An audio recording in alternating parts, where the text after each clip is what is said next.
I have a controversial. First of all, hi.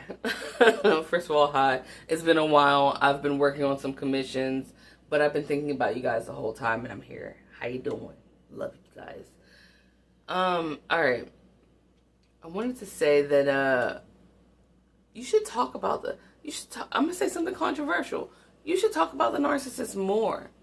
I want to talk about that nigga. I don't care. I don't care. I don't care. Yeah, whatever.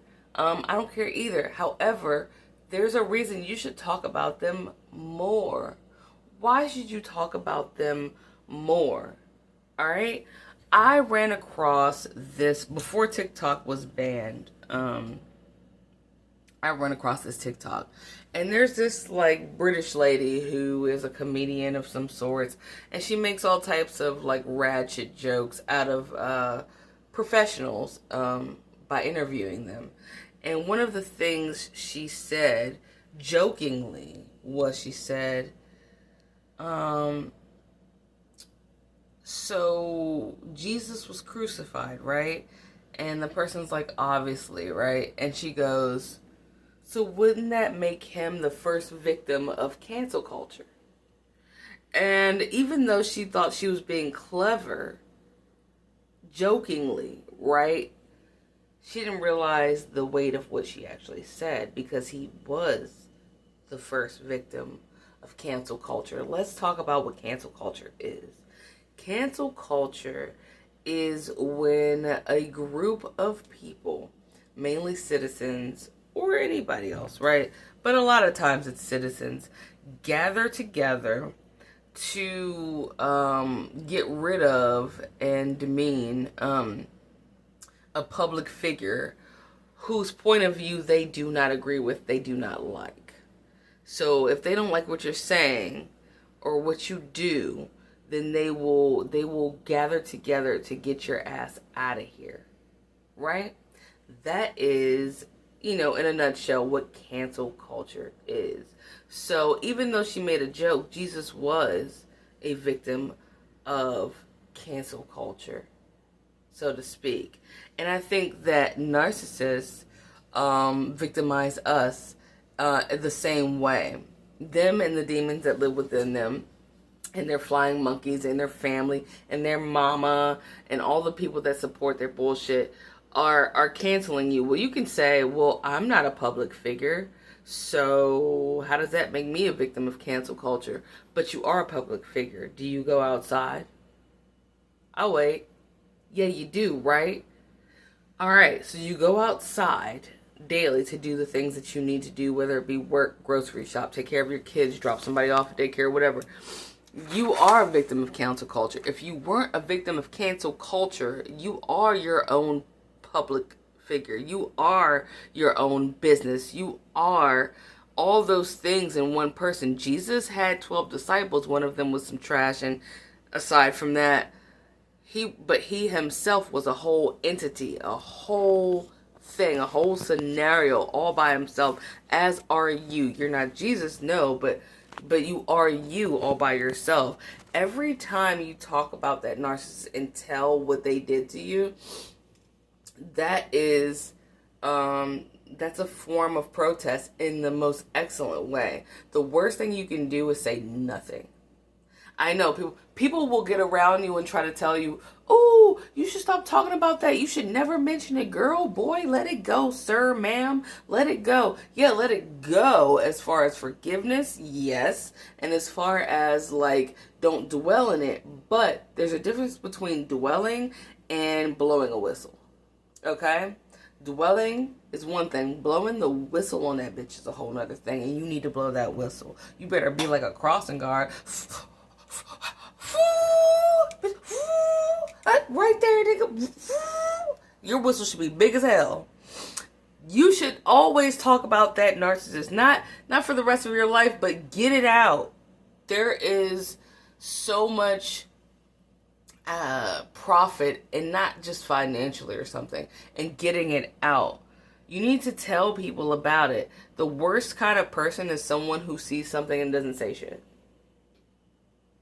who goes, yeah, I did see. You're no better if you don't say anything about it to other people than the person that watched that lady get set on fire on the metro and said, oh, we should run to the other carts, as opposed to jumping that dude and making sure they help put her body out. No. Or the people in New York that watch people get stabbed on the metro and they're like, oh, we should run for our lives. It's like, bitch, help somebody, right? If you don't help, something wrong. So anyway, and yeah, I said that.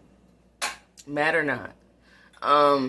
Yes, the narcissist is a big fan of cancel culture. Just you are the culture that they want to cancel. Okay? And the only way that can happen is to shut up. One thing Jesus never did was shut up. He did not stay silent. He had silent moments when people weren't worth that time because they were on some bullshit. But he didn't stop preaching the gospel, right? You should not stay silent about what that narcissist did to you. And here's some of the reasons why. Well, here's one of the main reasons. Because narcissists like to triangulate you. I'm going to tie this into what I just said. They like to triangulate you, and they like to triangulate you especially with people that they don't even like. Okay? And a lot of times people that they don't even like that don't like you. Okay? And those same people that they triangulate with are the same people usually that criticized you for even being with them. Criticized you as a mother of a narcissistic child. Criticized you as the employee of a narcissistic boss. Criticized you as the partner of a narcissistic spouse or boyfriend or girlfriend. Criticized you as a narcissistic, as the partner of any kind of narcissistic relationship, friendship, business, whatever, right? The same people that were like, ugh, boy, ugh, girl, I can't believe you doing that. Can't believe you working that job. Can't believe you didn't do this to your child. Can't believe that I seen you with that guy, that girl, that dude, right? Are the same people hiring them, fucking them, talking to them, feeding them, housing them, partying with them, everything. And narcissists enjoy. Those people are the narc's number one favorite victims on the planet. Why? Because with you, they had to actually go into predator mode.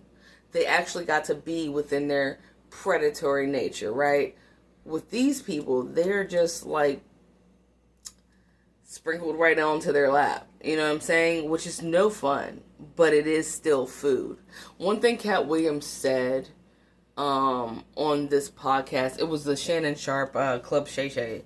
He said something along the lines of in regards to dealing with toxic people. He said toxic people are fun because obviously they're toxic, they have no cut cards, but he said in the grand scheme of things, all monsters eat something. All monsters eat something. The way to get rid of a monster is to take away its food source, basically. Get rid of what it eats. Start taking that away. In the narcissist world, that will be your attention, your time, your finances, everything, right? To get rid of that so-called monster, okay? Because they are a predator, they are a monster. But when he said that, I was thinking, wow, all monsters do gotta eat. And narcissists triangulate you with people that they don't even like. Not only to get under your skin, because that's the only way to continue to eat you, your flesh, your time, your attention, right? But also because those people are easy pickings. And when I say most of those people are people that you know that criticized you, in hindsight, when you look back, and you will find out, a lot of those people, if not 99.999% of those people, were having sex with the narcissist. We're feeding them. We're doing all this stuff, partying with them. Half the people, the bitches in my neighborhood, all had sex with them. And it was the same ones in my building that said, ooh, what do you see in him? What's wrong with you? Where he from? That's how they talk. Where he from? Right? Bitch, apparently he's from your house because you're the one looking like you got a bumpy crotch right now. And I know he does. So what's good? Nothing in you. So in that regard, narcissists definitely will triangulate you with people they don't like. And those people are the number one victims because that's the majority of the people that probably were around you at some point in time.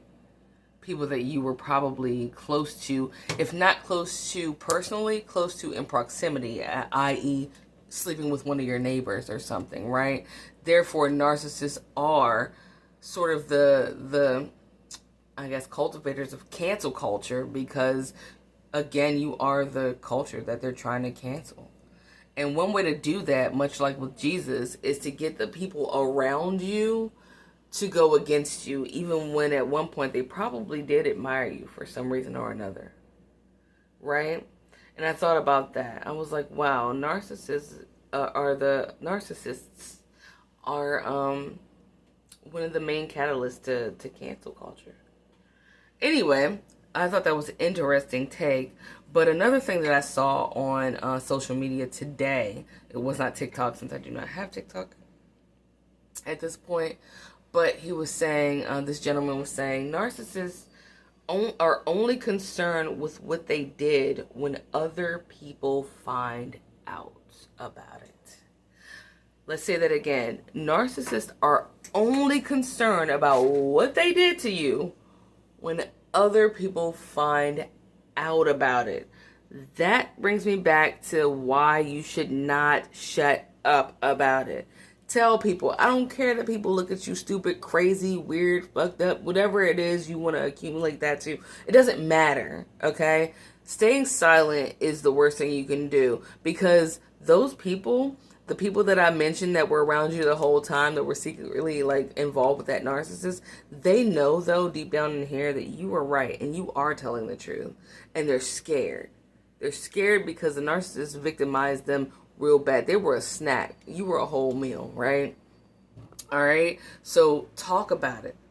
Talk about it until you're tired of talking about it, and then talk about it a little more. Okay? Make sure you say the truth. This is what they did to me. Guarantee you, half the people that are listening with that smirk on their face like, oh, girl, leave it alone, are some of the people that had sex with them, fed them, fucked them, housed them, and did some other things. And secretly they're scared because they know that you're right. All right? So, one story that just happened to me, and I'm going to let you guys go because I know this is long, is, of course, it involves my dad. And all of you know that my dad married the whore mistress that had been down behind him for 3 decades, literally 30 years, through 2 marriages, 2 kids, and like something else. But anyway, now that she's married to him, her name is Gail. He will purposefully, even though he never talks to me, he'll text me at random every so often, a couple months apart.